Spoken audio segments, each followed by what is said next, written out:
Today, our elders still do a welcome to country, but anyone can acknowledge country.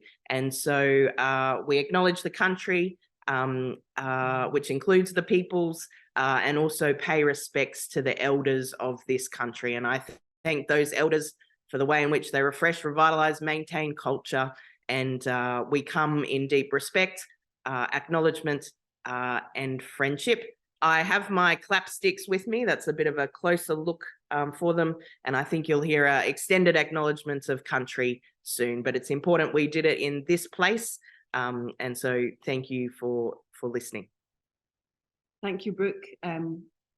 We'll hear more of that shortly in the recorded lecture. So I'm Ruth Harvey. I work for the Iona community as the leader. And if this is your first visit with the Iona community, then you're so very welcome. And also, if you've been a regular, it's great to see you back to these events. I'll say more about the lecture in a moment, but I'm going to hand over to Lisa. Yeah, good morning and good evening to everybody. My name's Lisa Riley, and I'm a co-leader of the Wellspring community. I live on Guringai land in the central coast of New South Wales, so about a couple of hours on the train from here. And yes, been travelling with Ruth and Brooke since Borlu in the beginning on the 29th of September. So we've been on quite a journey. And we're going to introduce our friends who've been here hosting us in the church this morning. Myung Hwa, do you want to introduce yourself? Good morning and good evening.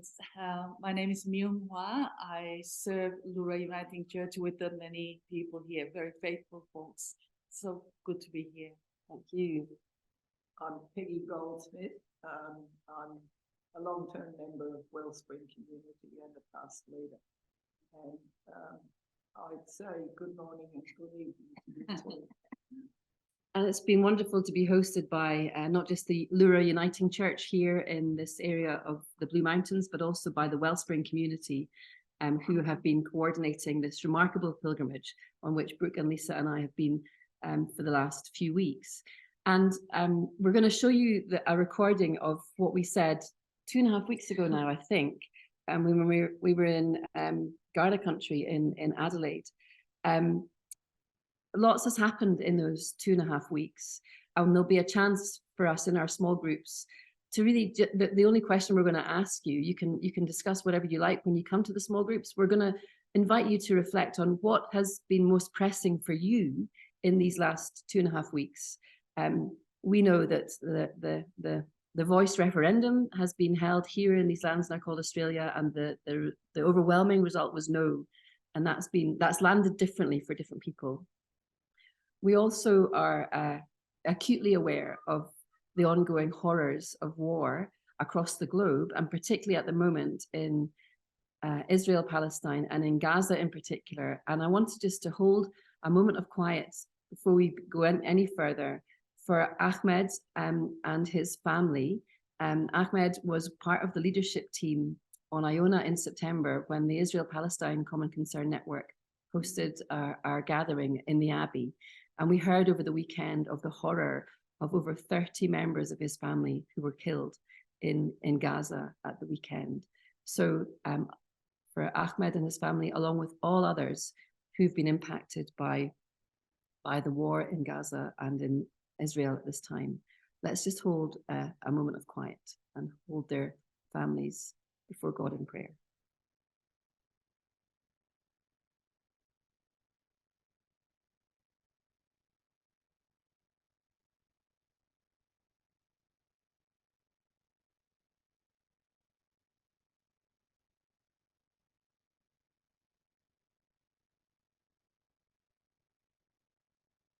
Loving God, we bring Ahmed before you, praying for solace where there may be none, praying for peace where there is little, praying for hope where that seems faded. Across the globe, we pray for all impacted by war or the rumor of war, knowing that somehow, some way, you stand alongside us in the midst of the rubble and the destruction. Show us the way. Let us be the way to peace. In the name of Christ, we pray. Amen. So, friends, this is the Iona Community Lecture.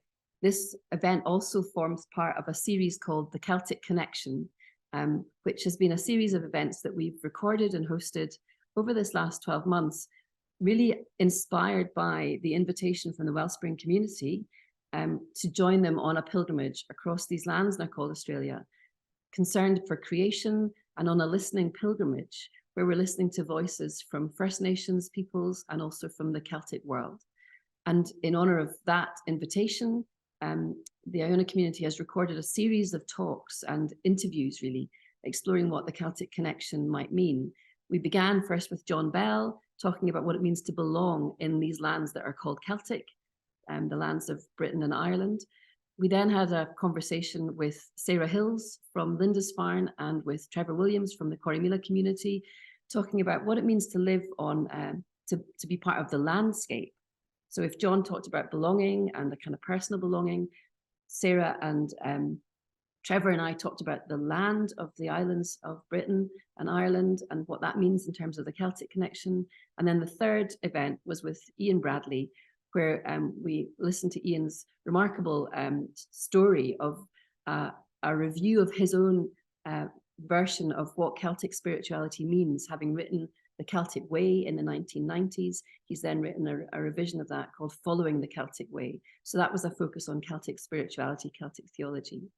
Here, we're going to be talking about what it means to belong in community, representing, as we do, a variety of communities. And that was really the question at the heart of our conversation, which, again, as I said, was recorded a few weeks ago. So we haven't actually reheard what we said then. So it will be fresh for us too. So we're going to sit here now and hand back to the technical team who will show the video for us. I think it's about 40 minutes or so. And then I'll lead us on to the next stage.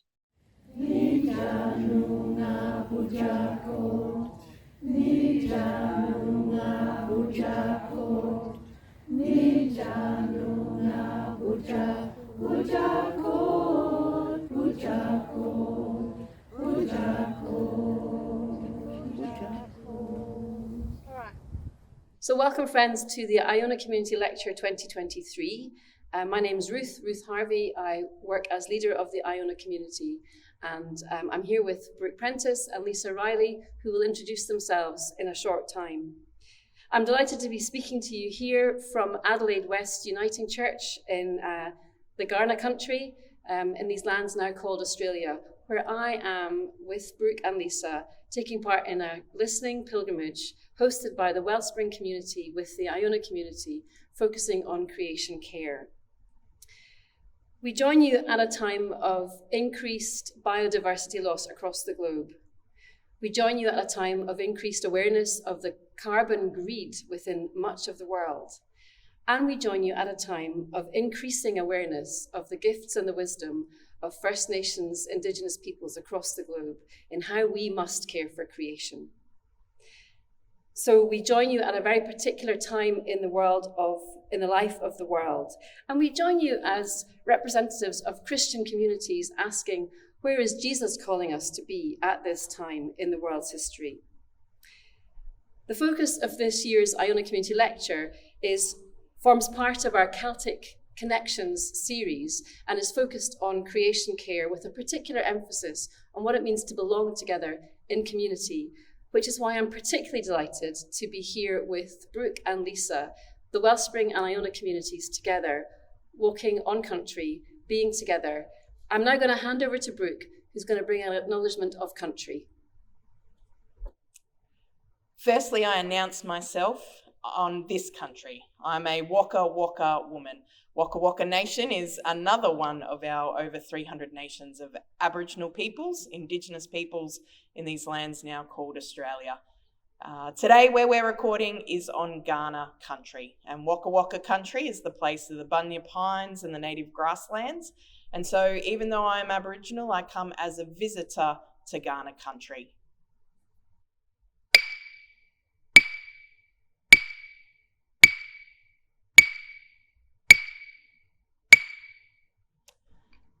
Together, in this moment, we acknowledge country. We acknowledge the traditional custodians of this country, the Kaurna peoples. They have been and continue to be stewards, caretakers, custodians of country, as they have been for thousands of years, for millennia, since time immemorial, and since Creator placed them here. Country is not just land, and it's not just peoples. Country is all lands, waters, sky, trees, plants, animals, birds, fish, rocks, mountains, and all peoples. These clapsticks made with wood from my country remind us that beneath the carpet, the concrete, the timber, the bitumen, this land holds many stories, all the ceremonies and celebrations it's seen and heard and been part of since time immemorial. And we pay our respects to the elders, past, present, and future. And by paying our respects, it is a deep thank you to those elders. And those elders have done many things. They have cared for country. And I thank the elders of all the nations who give us that message. Care for country, and country will care for you. But also those elders who fought for me to have an education beyond 10 years of age, who fought for me to be a citizen of these lands now called Australia, and who fight for and inspire me to continue the fight for equality, justice, reconciliation, and above all for love. And I declare that sovereignty has never been ceded.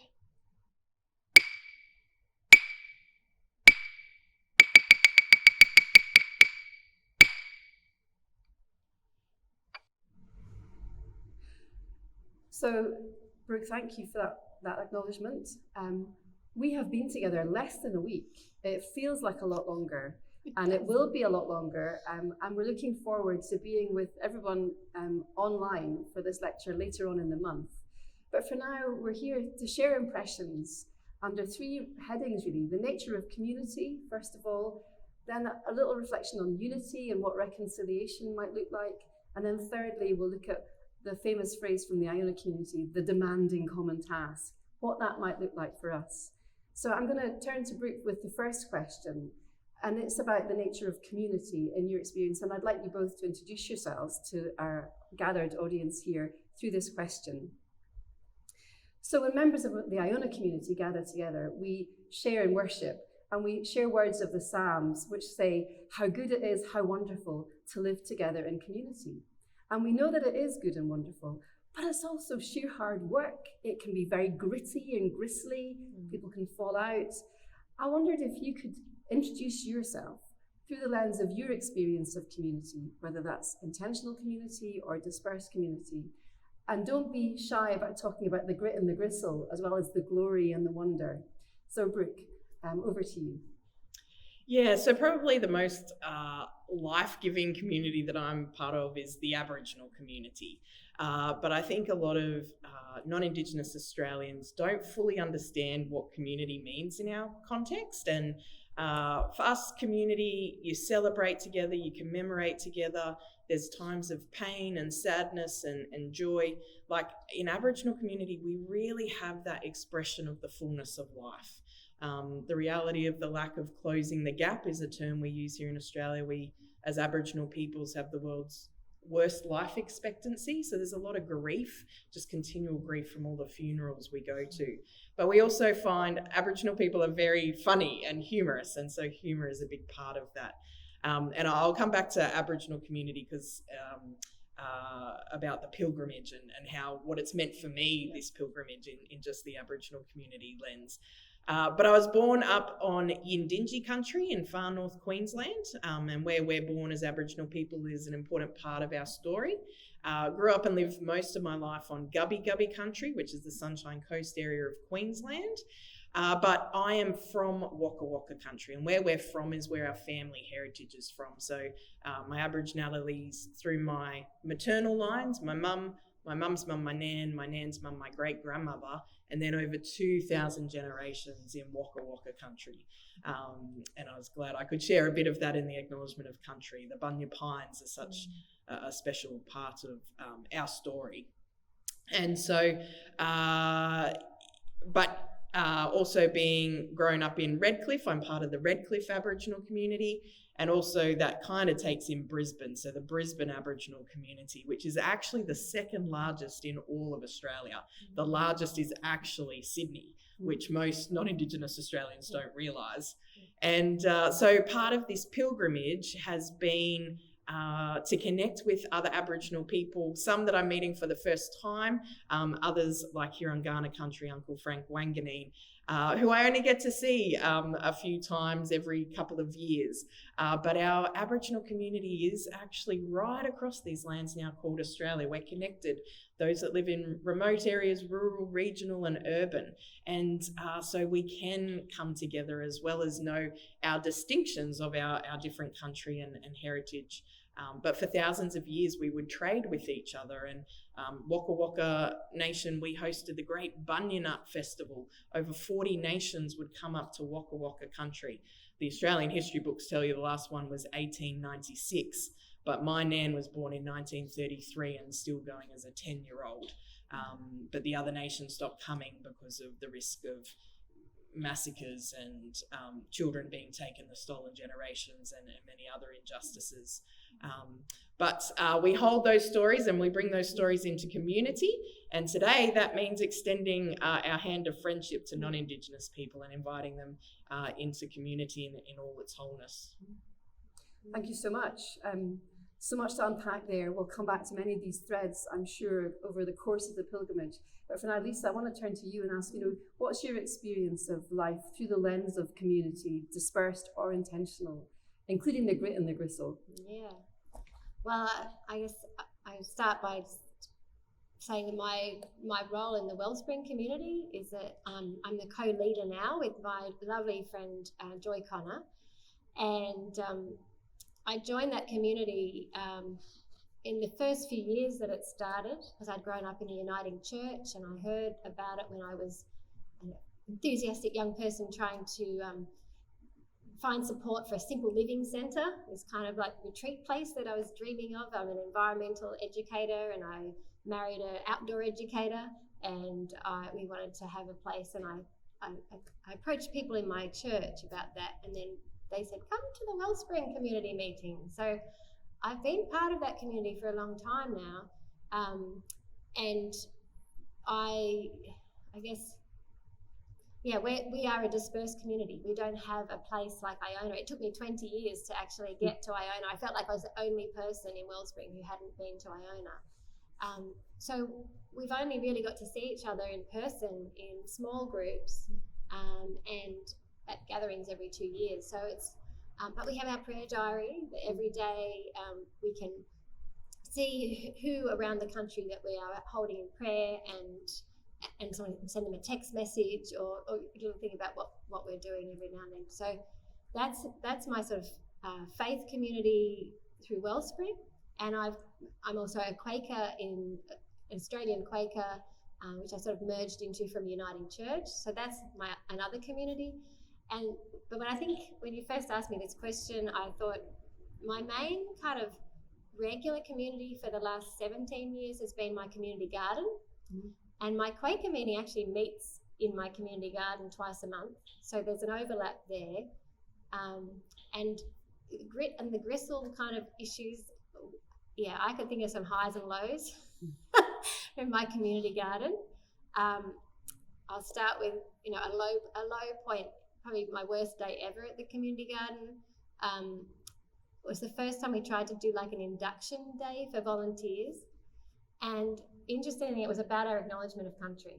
Mm. So we have, when you come into the community garden, we have a mosaic snake path with diamond python design. And in the shelter, we've made clay letters that say, we acknowledge with respect the Indigenous custodians of this land and work with their spirits caring for Mother Earth.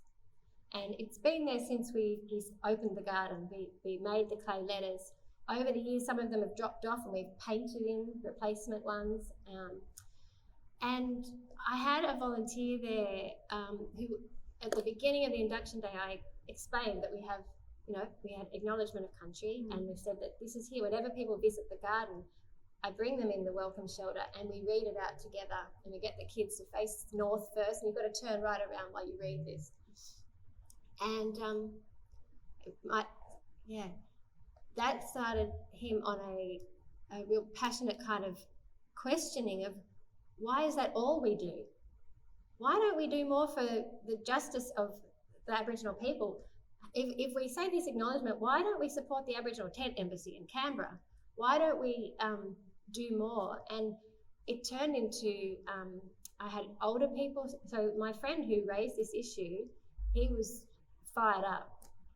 And I had ex-veteran fellow sitting next to him who was quite defensive about this. And yeah, that was the most conflict. And I'm not good with conflict. So I was kind of not much use. And other volunteers all interacted. One person walked out, another person, it was like, oh. So that was the worst day of my memories in the garden that I will never forget. And I'm still friends with both of them, and the woman who walked out. But yeah, that was a hard day, and we haven't had an induction thing since. But I hope we will one day. We're meant to. So I need to overcome that thing and work out. Yeah. So, but I've had many, many good days in community in that garden with volunteers. Many have come and gone over the years, and a highlight, one of many. Well, I've had Iona community leaders come there. I've had Peter Miller as the warden of the Abbey, and I've had Kathy Galloway come and do circle dancing around in a new area that's now got a beautiful labyrinth path, and we've just painted it rainbow colours. So they were beautiful days with merging my faith community and the garden. And then last year we had a day, and it actually followed up from some vandalism that we had some local school children. We'd got on camera who actually just damaged something in the garden. It wasn't a big incident, but I took that to the school and showed the deputy principal. And I said, we'd really love to have the kids come to the garden and have a good connection there. And so we had a day with 90 Year 6 students, and we had Tracy Howie, our local bloodline custodian. And I didn't say that that's Guringai country. Is Tracy's descendants go back to Bungaree, who circumnavigated Australia with Flinders, and he came from not far from where I live. Tracy spoke to the children and showed them artefacts and spoke about her family's connection there.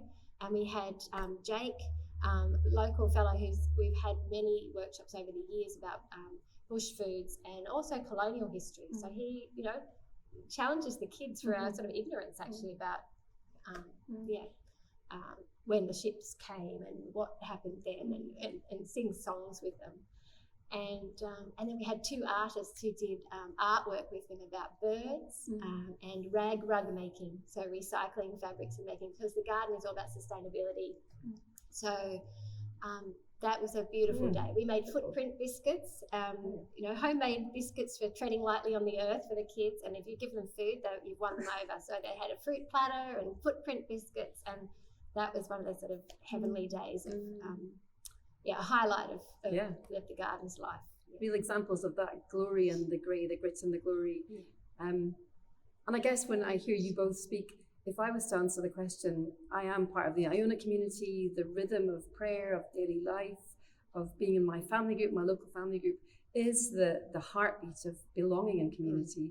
Iona and the Abbey are fantastic destinations and icons and homes of ours that we honour and truly love. But it's in the daily life in our family groups that as members we engage in that grit and gristle. And I guess for me it's round the table, round our kitchen table, whoever comes around our kitchen table and whatever conversations they bring, how deep we can go as we talk about the way we account for the use of our time, our money and the earth's resources, how honest we can be with one another.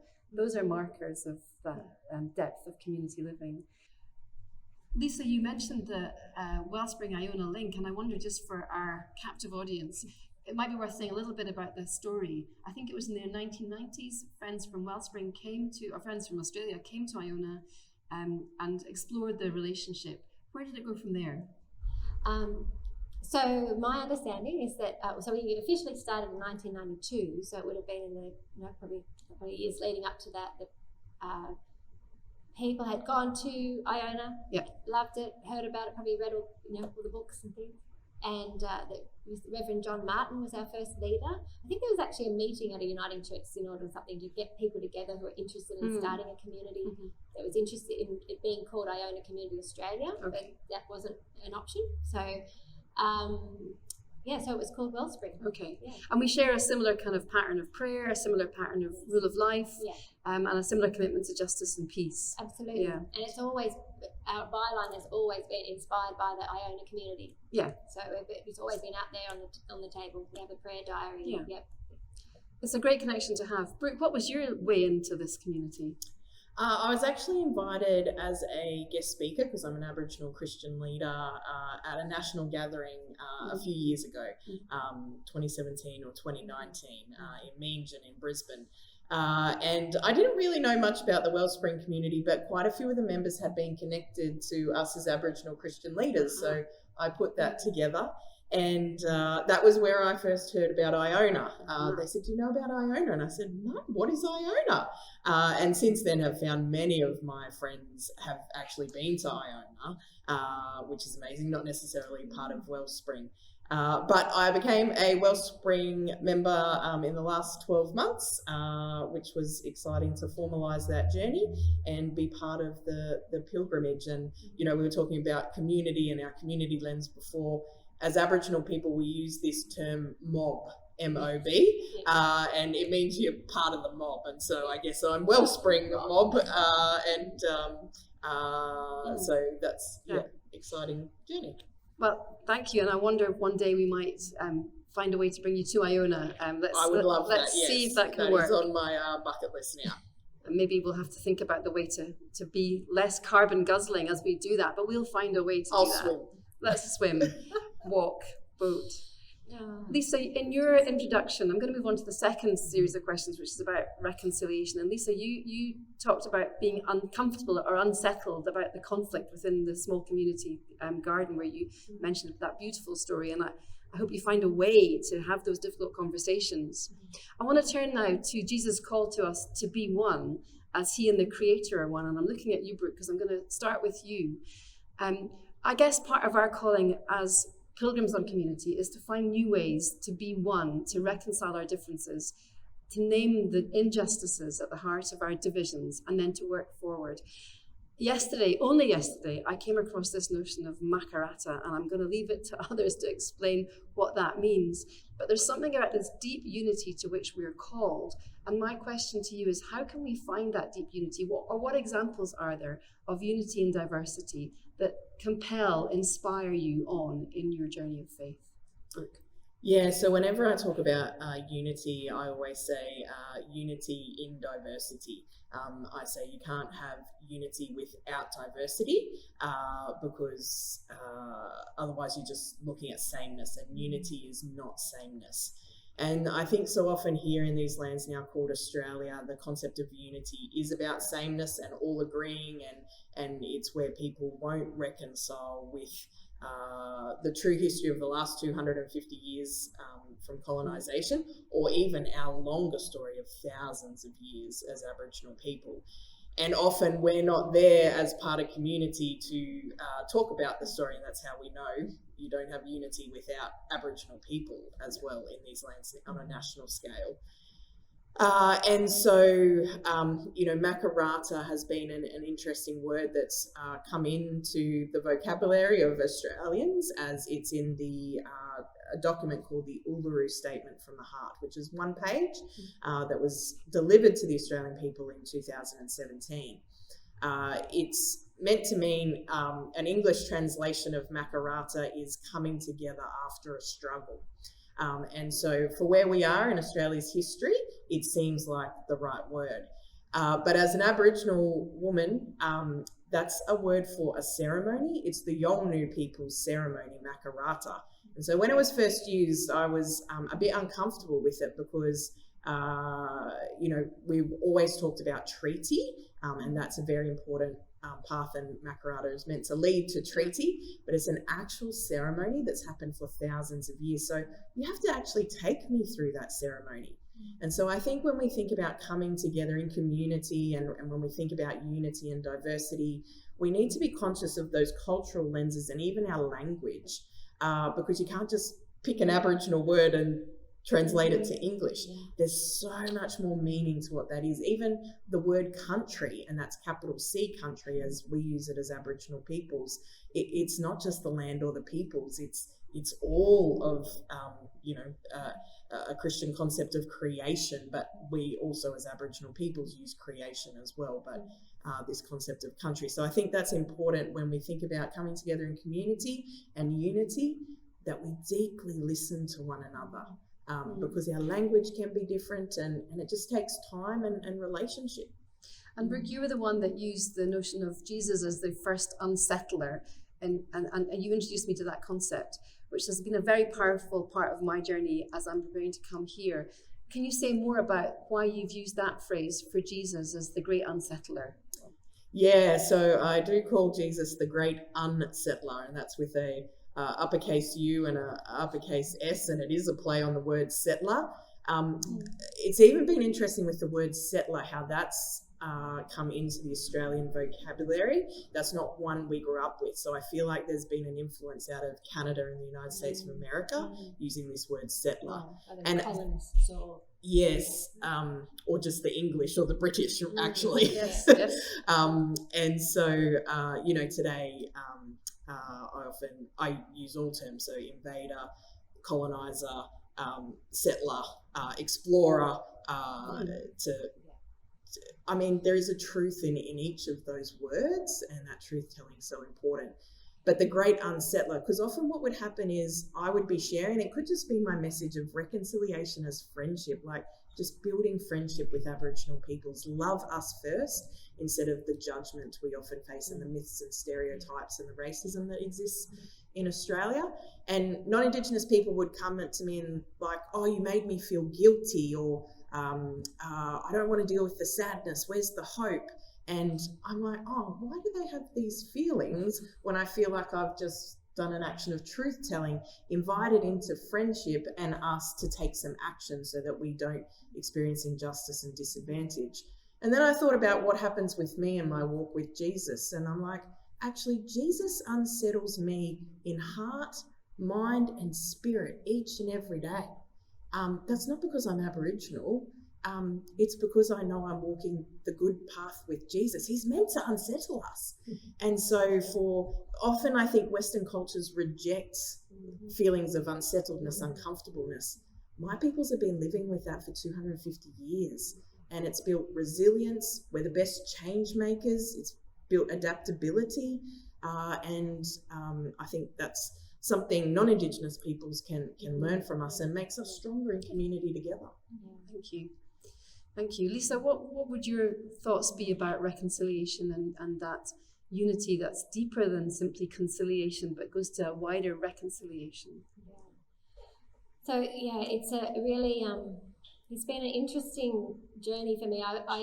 I took part in reconciliation activities very early on in the church, and from the age I was about 20, I was involved in the Uniting Church. We had a term called covenanting, and the covenant that was an agreement between the Uniting Aboriginal and Islander Christian Congress and the rest of the Uniting Church, and there was truth telling and acknowledgement of the pain and an apology, and there was like a response from the Congress which was named and said, yes, this stuff this is true, these bad things have happened, and we've got to walk together, and we've got to have the things that unite us be more important than the things that divide us, and our faith is a core part of that. So I've heard Father Ray Minikin, Pastor Ray Minikin, who will be meeting in a couple of weeks' time in Sydney. He described very well that struggle with the concept of reconciliation, making it sound like you had a relationship in the beginning, but in Australia there has not been that good relationship. There was not that respect for the people who were here. It was their land. We had the Terra Nullius this myth that went on until 1992. Like, it's just, it's a very broken situation, and that whole thing of unity now, like even now with the referendum, like we're recording this before the 14th of October when our country is voting on this, and the division is really palpable at the moment, and we don't know how the vote will go. And churches are divided, and the Uniting Church that we're meeting in today has got clear yes support documentation at the front door, but I've stayed with friends from other churches who are saying, you know, our minister's a no person.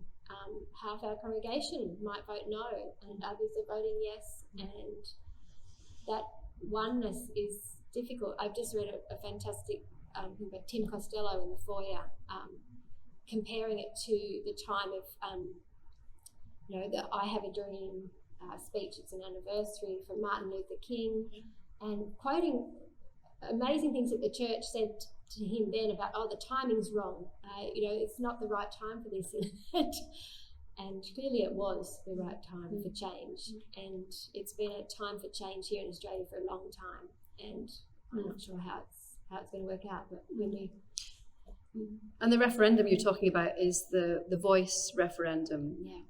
Do you want to just explain what the referendum that will have passed by the time we actually broadcast, but what is it? Yeah, so I haven't taken a public position on the referendum, and part of that is still to play my role in community of bringing people together across difference.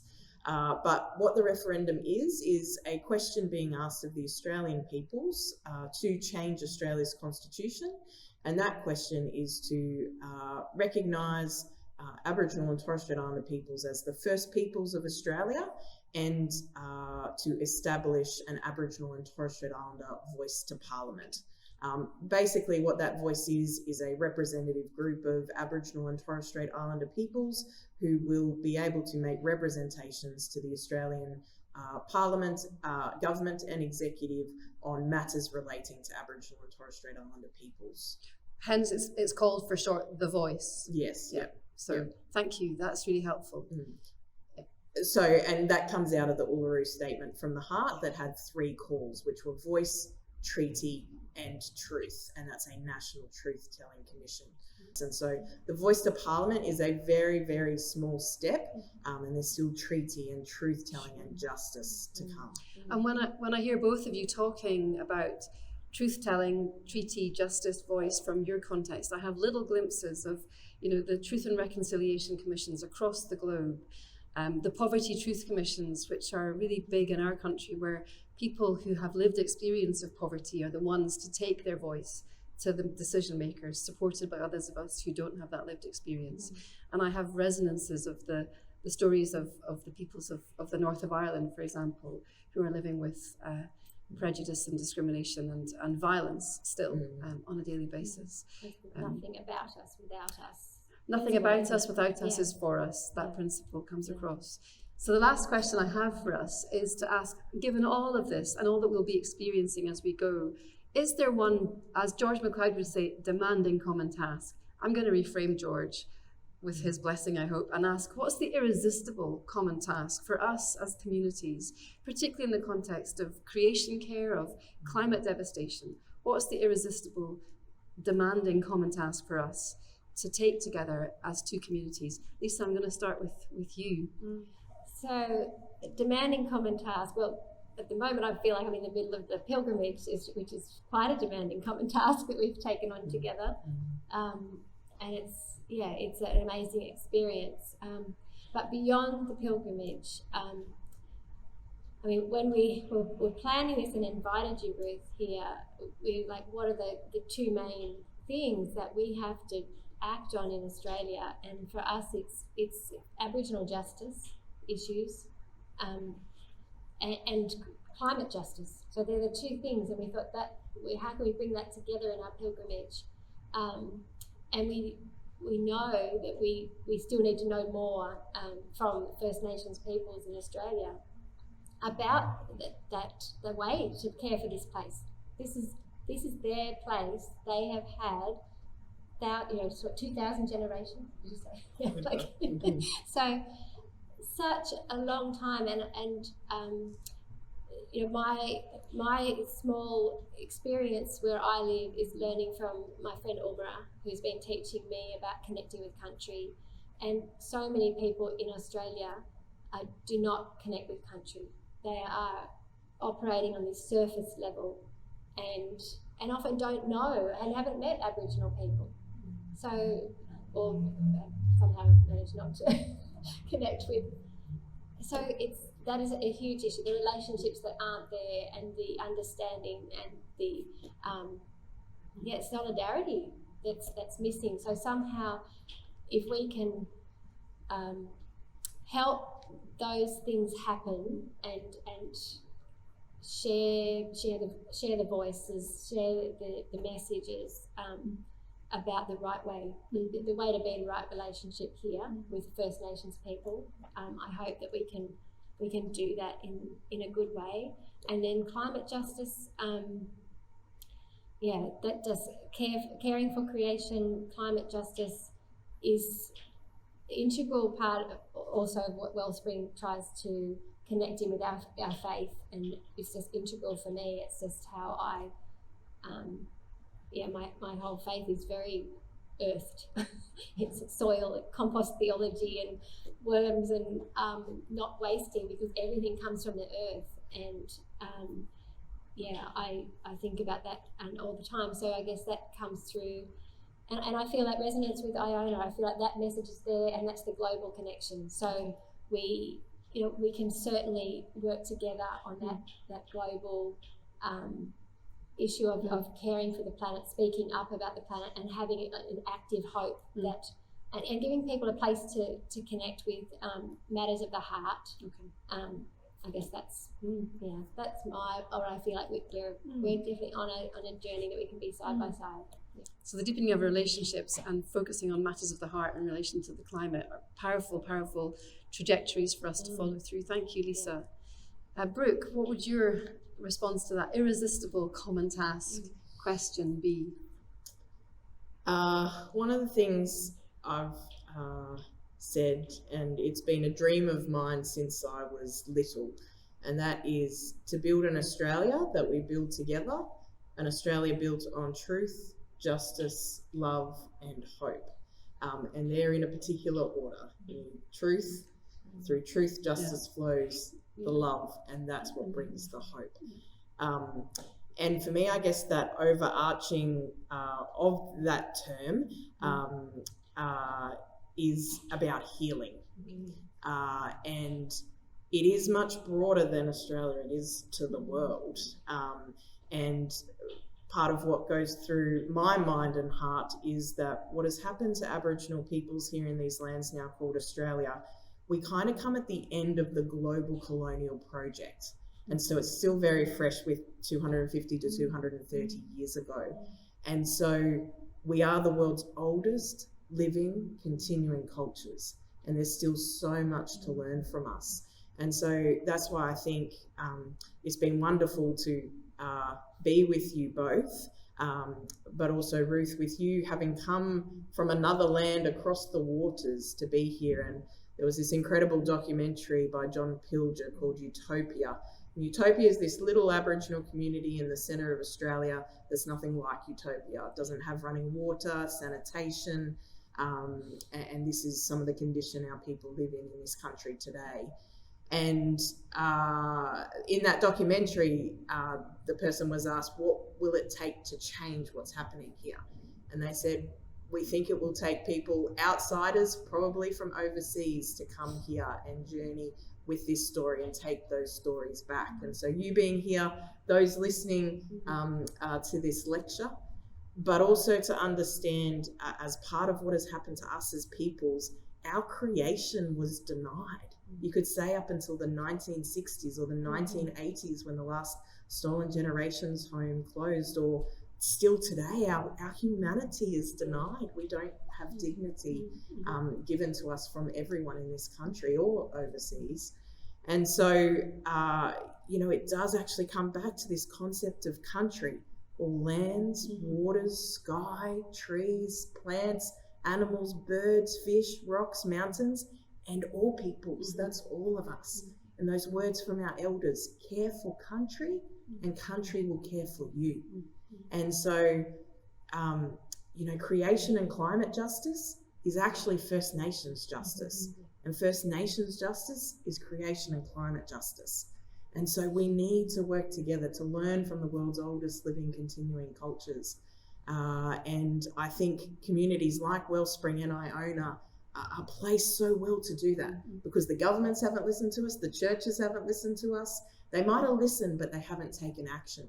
When it comes to creation and climate justice, I think the key action is to listen to and be led by those most impacted. And yes, we're all impacted, but when you look at Indigenous communities and some of the places that we've been already, we've held those stories. And I think to bring it back to the images that are still in my mind, it's, you know, on Wajima, the quokkas, and I got to see a baby, we all did, a Joey quokka. That's the only place in the world they exist. And they hold the story with the land and what happened, the terrible injustice of the Aboriginal detainees on that island. It was the galahs that flew into the trees when we were singing on Noongar country together. It was by the spring of the Dilbruki dreaming on Ghana country, where an eastern rosella sat there by the water. That's this special spring that we all need to care for today.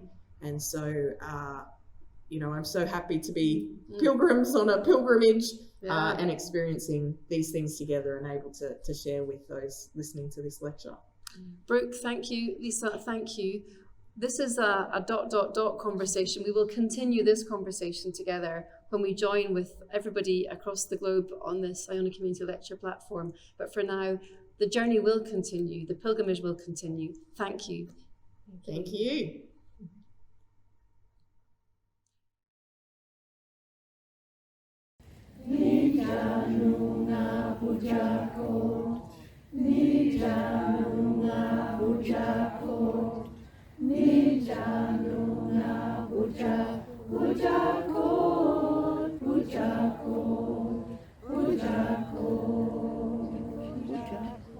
Stage. Wendy, and can I just say a particular thanks to Wendy, who did all the subtitles and got all the spellings correct. That's an incredible piece of work and a labor of love. Thank you so much. Before we go into breakout rooms, I'd like just to take a few minutes to continue that ... It's been a tough couple of weeks. One of the grit and gristles of living in community. We've had a remarkable time. We've traveled across these lands and we're now on the which coast? East coast of these lands now called Australia. But I want to just invite Brooke and Lisa to say a quick word in response to the question we're going to ask all of us to reflect on in these last 2.5 weeks, wherever you are in the world. Given what we shared in that lecture about the nature of community, what has touched you and added to that story? So I'm going to turn to Lisa first and ask you, Lisa, in the intervening couple of weeks, do you want to just give us a flavour of what has impacted you? Well, the referendum,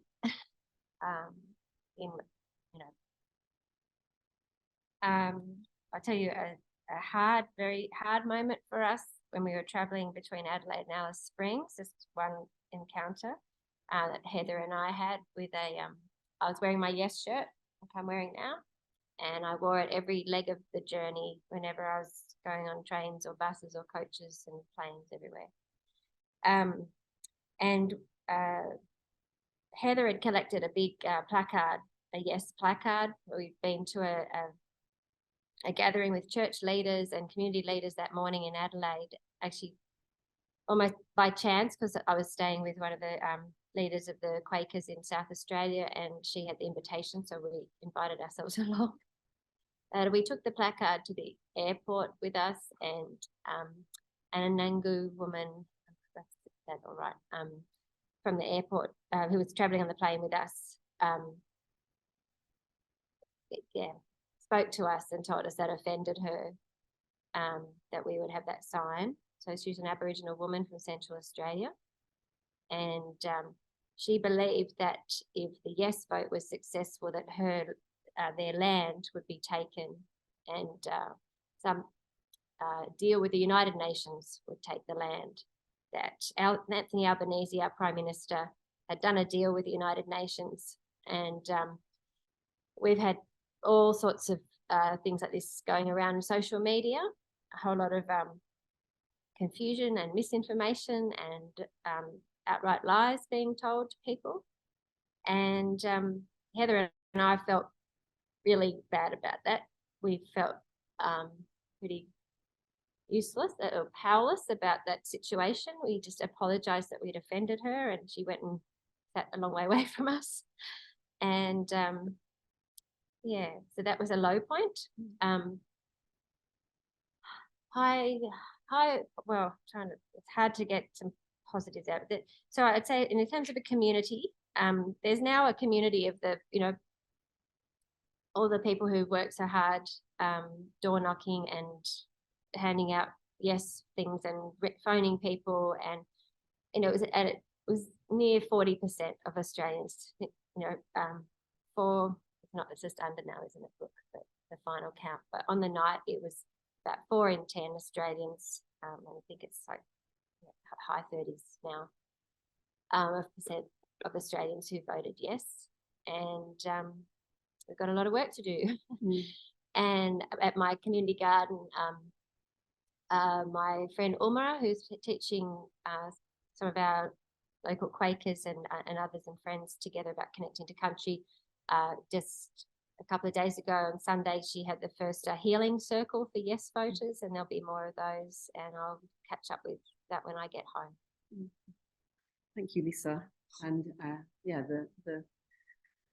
the struggle and the hurts and the hopes are really palpable all the way through this pilgrimage time. Brooke, since we recorded in Adelaide West, a couple of highlights or deep lights, low lights.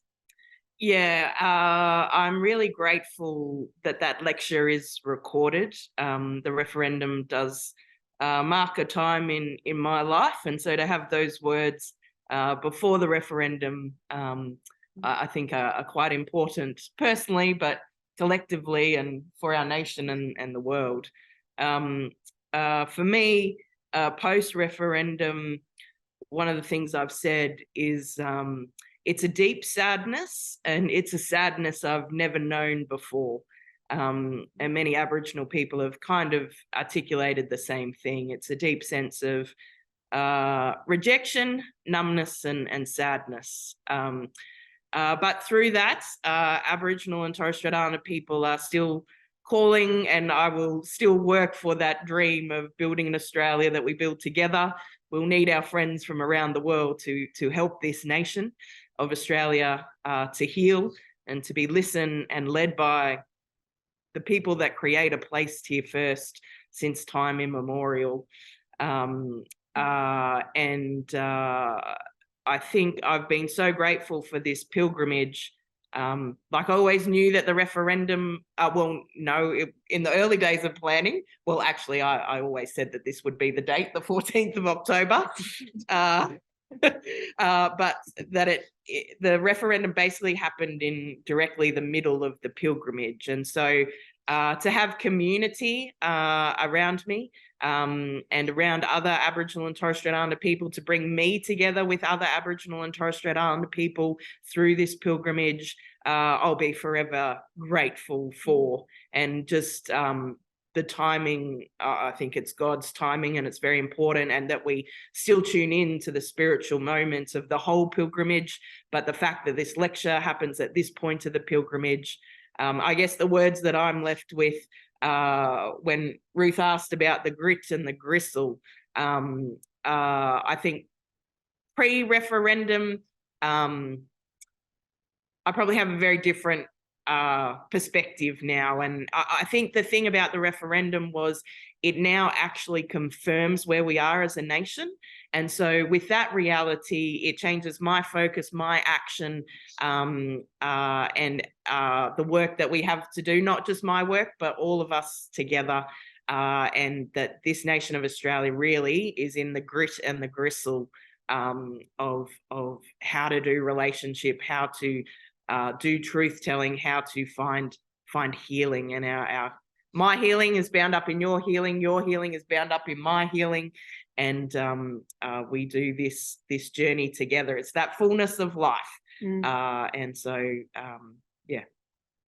Thank you, Brooke, and thank you, Lisa. And I guess from my perspective, there's been a lot of discomfort and comfort, I guess, all the way through, and to stand in solidarity, to walk in solidarity with you folks here has been an honor and a privilege.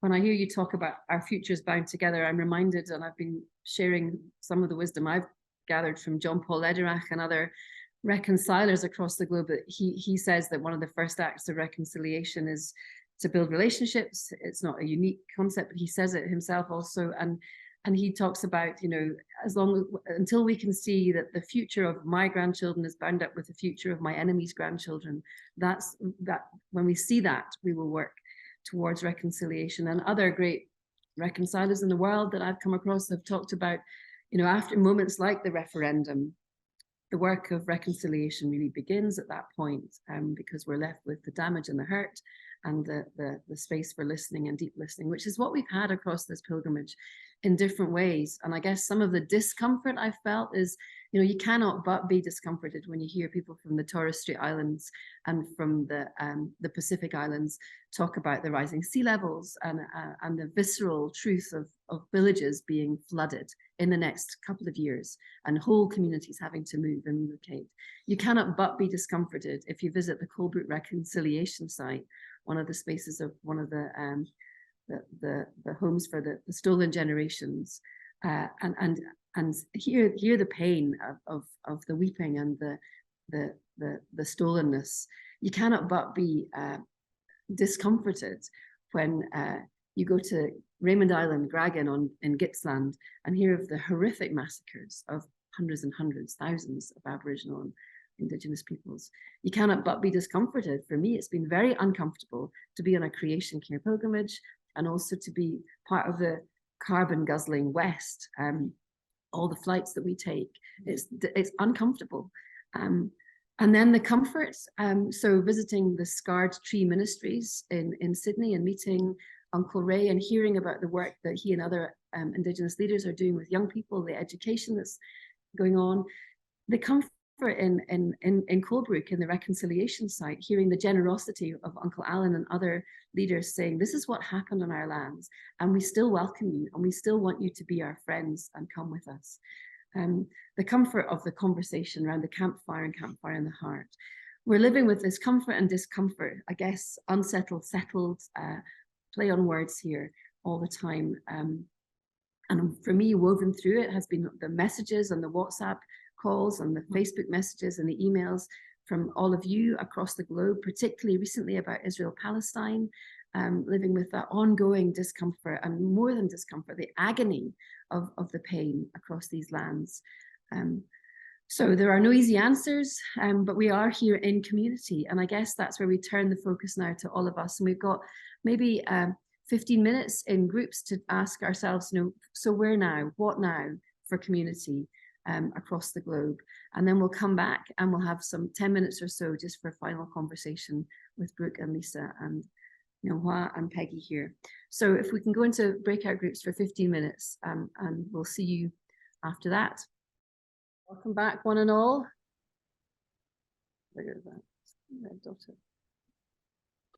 Welcome back.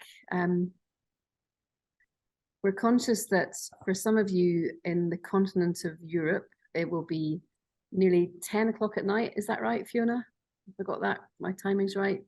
For others of you, it will still be, well, we haven't yet had breakfast, but Helen, I'm living your life, and it's really good to feel that. We're still waiting for more folks to come back from the breakout rooms. Here they come. Hello, hello, hello. Welcome back. So good to see so many familiar faces. So I think we're probably all here. Folks, we're going to continue for another 10 or 15 minutes. And what we'd like to do now, we'll close the whole event with a blessing that Brooke's going to share with us. But before that, really, we wanted just to open the floor, and if anyone's got any comments or thoughts or questions that you want to ask, we'll invite, if you just make yourselves known, either by unmuting yourself and saying hello, or by putting your hand up, and we'll bring you up onto the screen. We'll spotlight you and you can share your reflection here. But also, before we do that, I want just to invite anybody that wants to put any comments or thoughts or wisdom or questions into the chat. We won't respond to all of those, but we will keep those as a record of this gathering and as of the wisdom in the room. And as you are part of this gathering, you can be browsing that chat while we're here together. So those are the two invitations to put any of your thoughts or comments into the chat, including questions. And if you do have something that you'd like to bring to the whole gathering through your voice, then please do. So do we have anybody who would like to make an offering of any kind? This community is rarely short of things to say, so I'll be totally shocked if no one. Pat Livingston, do you want to? Shall I spotlight you and you can come and join us? Here you go, Pat. I was just going to ask what the folk there felt. What kind of I don't know how to language it. Education or information needs to be disseminated amongst the wider population in Oz. Wow, that's a huge question. So particularly around the referendum and the outcome of the referendum, what educational material needs to be disseminated? Okay, well, I'm going to defer to all my Aussie friends, including those in the back row here, Peggy and Mumwa. Brooke, do you want to begin? Yeah, so I guess like on the lecture, I said I hadn't taken a public position. My position was actually one of education and just giving people the base information. I think there's legal work that has to happen in Australia. So for a referendum, there's a yes pamphlet and a no pamphlet, both 2,000 words that get sent out by the Australian Electoral Commission. They do not have to be fact-checked. And the no case in particular, they didn't get permission to use the quotes from the Aboriginal people that they put in there. The misinformation went to every letterbox in Australia. So that's a hard thing to fight against. I think also we're just in a world where truth and facts have become irrelevant. And so even to have a conversation with people was immensely difficult. I think here in Australia, but around the world, we've got to work out how we talk to one another again. I've used every kind of tool in my kit bag, and I'm at a bit of a loss, actually. Like my whole ministry, 11 years, has been to bring people together across difference, and I can't get people to come and hear even like the lived experience. It just doesn't matter. But in Australia, well, the Reconciliation Australia put out a reconciliation barometer every year, and it was only 18% of non-Indigenous Australians know an Aboriginal person. So even though we're in the capital cities, they are our largest populations. So it's that relationship building and this National Truth-Telling Commission. So I've released, on the night of the referendum, after we knew the results, wrote a letter to all Australians.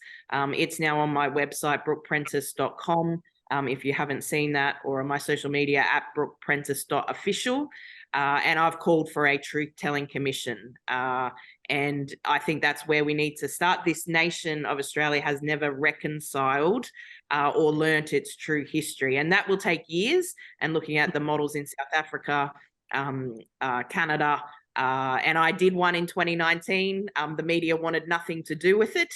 And so I wanted to establish a model for our nation. So we will do that again. And I'm hoping like Wellspring community and other communities of justice and peace in Australia will come and stand alongside us. Thanks, Brooke. Any other thoughts on education? I think it's made a big difference in our local Wellspring community. We've been educating ourselves now for about 4 years, reading books like Dark EU. Can't hear you, Peggy. Oh, they can't hear you.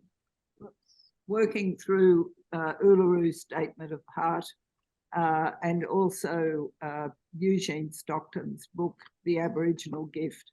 And so we've been working with materials that are actually both factual and informative, and we've been able to convince all the people that we come across that in this case a yes vote would have been exactly what we wanted.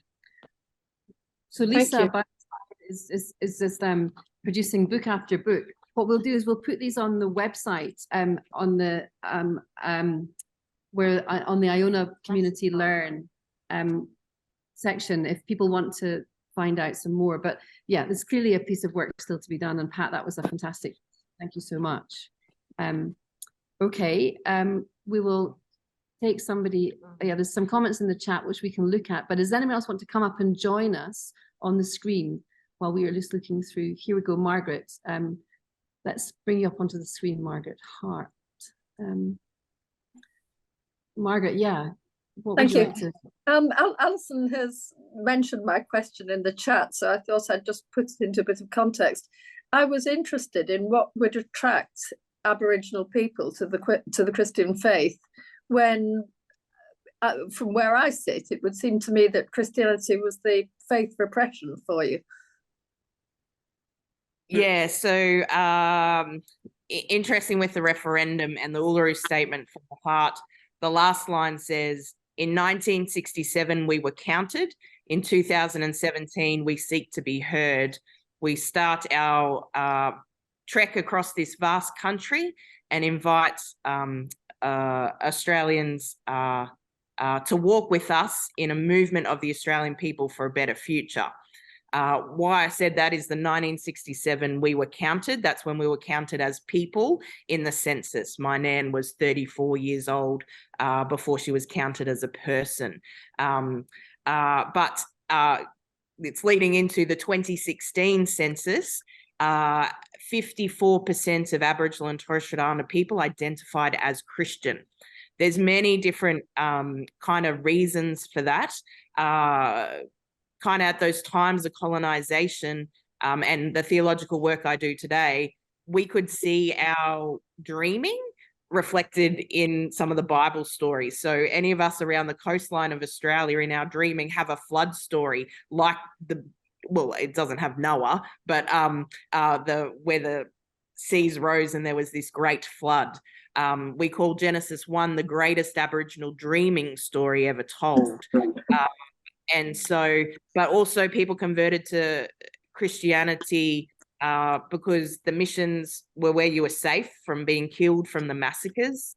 We were kind of pushed to the missions. Some of that was forced removal, which wasn't great. And so we lived that truth of the good and the bad, or the bad and the good. And then for some of us that are younger Aboriginal Christians, it's seeing those senior Aboriginal Christian leaders that are gone before us.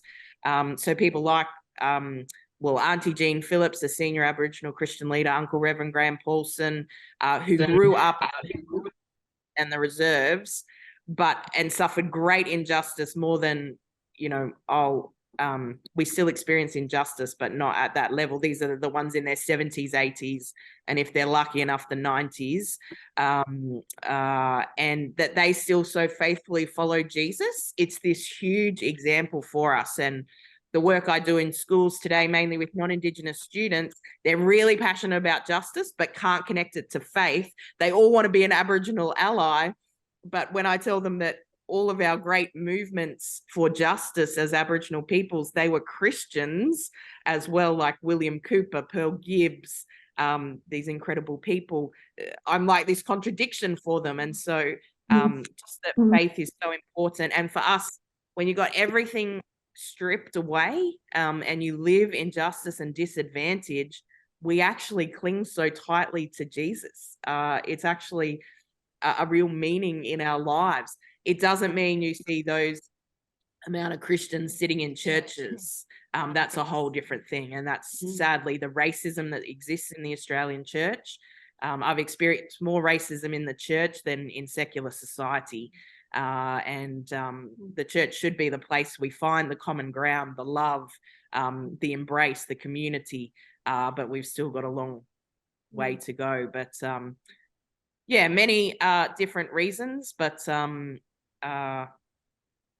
yeah, that's. I was also struck by when we were in Bantwe in Alice Springs, and we met Dr. Kathleen Wallace, who is an Aboriginal Christian in that town, and she's an artist. She painted an amazing picture of the Sacred Heart of Jesus, which is now a stained glass window in the Catholic Church there, and it's of the Mary, the Mother of God, standing beside Jesus, holding his heart, and they're both dressed in ceremonial Aboriginal colors and clothes. And she said that when she heard, or that her grandfather heard the story of Jesus and of the Trinity, he understood that in his traditional context. So a huge resonance, and I find that a fascinating and like the Trinity seems to resonate with very much in these lands.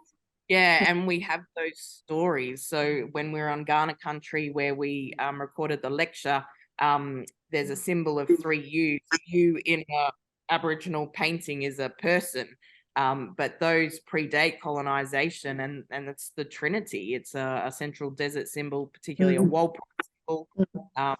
Then I thought about when we're on Ngunnawal, Ngambri country in Canberra as part of the pilgrimage, and there's this big mural mosaic of the Holy Spirit, of the white owl, which is East Arnhem land, the Gidja people. And the man that did that, he was a senior Aboriginal Christian leader, but also a traditional lawman. He held the law. And I talk about the dreaming. What the dreaming is our whole system of law and living. And it teaches you 3 things: who the creator is, how to care for creation, and how to live in right relationship. That's what our dreaming teaches us. And what I've said is they're 3 biblical mandates as well, and really the basis of the pilgrimage. Thank you. I think the analysis are absolutely fascinating. Yeah, so thank you. Yeah, and we've got some books by Auntie Denise Champion, who's written about her responses to Western theology as a theologian from these lands. So we'll put these books and the names of them onto the Iona Learn website. We're going to take Helen Weavers next, and then I think we'll probably draw this to a close. It's appropriate that Helen, and I'm going to say a word about Helen in a second. I just wanted to say that a lot of church people find it really hard to come to grips with the fact that that God did not arrive with the settlers, that he was here already. A lot of people think that Christianity arrived with Captain Cook, which is rubbish, of course. Yeah. So what I say is that the Bible definitely came on the first fleet, but Jesus didn't come. And it's been a denial for Aboriginal people. Like, God was revealing God's self to us for thousands of years. So, you know, but it's the continuation of the story, not the start of the story with the first fleet and the arrival of the British and Christianity. Thank you. Friends, we're going to draw this to a close, it being nearly 1/4 the hour, but I'm going to keep Helen here for a moment, just as a visual reminder that in a few hours, we're going to be gathering in Newcastle in New South Wales for a celebration of the hallowing of Helen Weavers as a full member of the Iona community, as well as a member of the Wellspring community. So if you're a member or an associate member of the Iona community, you will have all the information you need to join the gathering in the e-coracle that came out at the end of last month, and there'll be another one coming out at the end of this month, which is what day are we on? This Friday. This It'll Friday. be coming out this Friday. So into your inbox. I'll make sure the link's in it. I'll let Leanne know to put the link in. Yeah, we'll remind everybody. So Helen, you know that you are surrounded by all of us in prayer already, and with great joy and delight, and you will be surrounded by many more of us on our Saturday morning, our Sunday morning. Your Saturday, kind of middle of the night. I'm so sorry. It'll be the other way around for many of you, but all the details will be. Okay. 11:30 in the UK, and 5:30 on Saturday in Texas, and 2:30 in Anchorage. Worked it all out. Okay.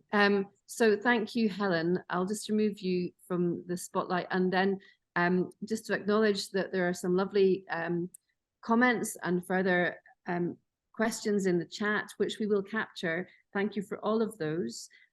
Thank you once again to the technical team in the UK for all that you've done to make this happen. Thank you to, it feels like the backing singers here, but Peggy and Myung-Hwa, we've had a great community here reflecting on all kinds of questions around, particularly around youth involvement in church life. And that was a thread through in our breakout room. But thank you, Myung-Hwa, and thank you, Peggy. Most of all, thank you to Brooke, and thank you to Lisa. Friends on the journey, and we will remain friends, of course, over these next weeks and years to come. And I'm going to invite Brooke now to share a blessing with us to close. I write a number of blessings. The one I've chosen to end this lecture, it's called A Prayer to the God of Truth, Justice and Love. It refers to the grass trees, and I picked this one because journeying with Ruth from Western Australia, the grass trees we saw there at the start of the pilgrimage, the bulgur, and yesterday when we went for a walk and where we're staying, there's grass trees. They're a very important plant to Aboriginal peoples. The ones on my country, I've found 3 that would be over 1,000 years old. They were once the size of 2-story buildings, but most of the ones you see today are very small. They grow at 1 centimetre per year. And so as a sense of loss and hope and growth and all of those things, it's in this blessing. May the God of truth open our ears and eyes to the wind whistling through the grass trees. May the God of justice open our minds to the flowing actions of the waters, from refreshing rain to gentle brook, from mighty river to raging sea. May the God of love open our hearts to the beat of the clapsticks calling us into rhythm. And so now go to pursue Jesus with truth, justice, and love. Amen. Amen. Thank you, friends. Thank you, one and all, and we'll see you soon.